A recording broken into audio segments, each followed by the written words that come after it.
இப்போ தியேட்டர்ஸ்ல ரன் ஆயிட்டு இருக்க ஒரு தமிழ் மிஸ்ட்ரி த்ரில்லர் படமான ரைட் எப்படி இருக்குன்னு சொல்லி பார்த்தலாமா? இந்த படத்தோட ஒன்லைன் ஸ்டோரினா நம்ம நட்டி ஒரு ஸ்டேஷனில் இன்ஸ்பெக்டராக இருக்காரு. அண்ட் அந்த ஸ்டேஷனுக்கு நம்ம அருண் பாண்டியன் சார் வந்து தன்னோட பையனை காணும் கண்டுபிடிச்சிட்டாங்க சொல்லி ஒரு கேஸோட வராரு. கேட்கவே ரொம்ப சீரியஸாக இருக்கல. ஆனால் அந்த ஸ்டேஷனுக்கு வந்து யாருமே இந்த கேஸை அந்த அளவுக்கு சீரியஸாக எடுக்காம நம்ம அருண் பாண்டியன் சாரை மட்டும் தட்டிகிட்டே இருக்காங்க. பட் இருந்தாலும் தன்னோட பையனுக்காண்டி இன்னொரு ஒரு நாள் ஸ்டேஷனில் கேஸ் கொடுக்கறாண்டி வராரு. அப்படி வரும்போது அந்த ஸ்டேஷனில் திருட்டு போன மேக் லேப்டாப்னு இருக்குது. அந்த லேப்டாப்பை ஓப்பன் பண்ணி பார்த்தா ஒரு நபர் பேசுகிறாரு. என்னன்னா, உங்கள் ஸ்டேஷனில் பாம்பு வச்சு ஹைஜாக் பண்ணியிருக்கேன், யாராவது இந்த ஸ்டேஷனுக்கு வெளியே போனீங்கன்னா அந்த பாம்பு வெடிச்சிடும் சொல்ல. இதுக்கப்புறம் என்ன ஆச்சு சொல்கிற படம் தான் ரைட். எனக்கு இந்த படத்தில் பிடிச்ச விஷயம்னா, ஒரு போலீஸ் ஸ்டேஷனே ஹைஜாக் பண்ணுற மாதிரி காமிச்ச அந்த ஐடியா நல்லா இருந்துச்சுங்க. அண்ட் அதே மாதிரி அந்த ஸ்டேஷன் வந்து இவங்க கோட்டை மாற்றி வச்சுருப்பாங்க, அதுவுமே சூப்பராக இருந்துச்சு.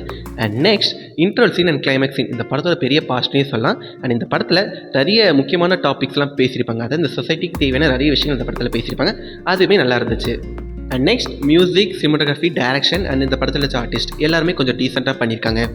அதுக்கப்புறம் எனக்கு இந்த படத்தில் செட் ஆகாத விஷயம் என்னன்னா, இந்த படத்தோட ஸ்க்ரீன் ப்ளே தான். ஏன்னா ஃபஸ்ட் ஹாஃபும் சரி செகண்ட் ஹாஃபும் சரி கொஞ்சம் பெட்டராக பண்ணிக்கலாமா எனக்கு தோணுச்சு. குறிப்பாக செகண்ட் ஹாஃபை கொஞ்சம் பெட்டராக பண்ணிக்கலாம்.